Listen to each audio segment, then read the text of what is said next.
I took some other photos, but I'm not sure if you're gonna see, but these are just some basic dress pants, a spaghetti tee.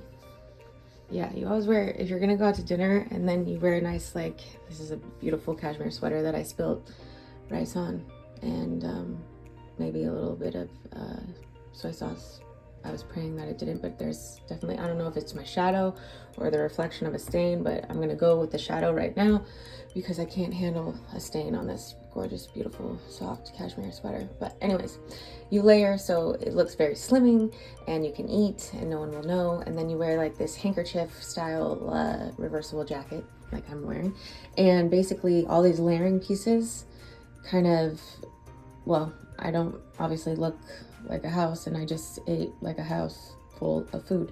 So, but it was so good and so yummy, and I love sushi, so it's just life. But anyways, yeah, so basically my outfit tells a story. My jewelry is complementing the colors of the jacket.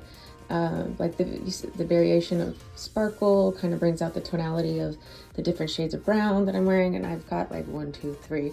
This is like a black brown too. With tan mix. So I just like to tell a story.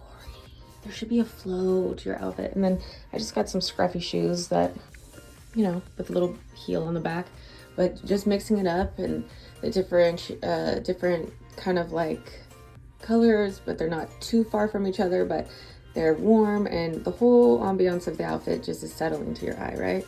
And the slick back bun.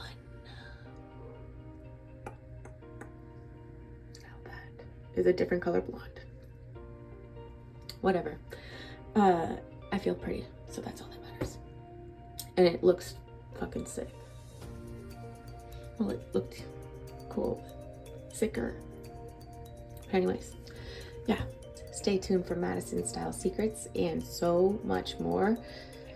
We've got tons of secrets to be kept between us. Don't tell. Okay, you can tell. But yeah, stay tuned for more secrets from Madison.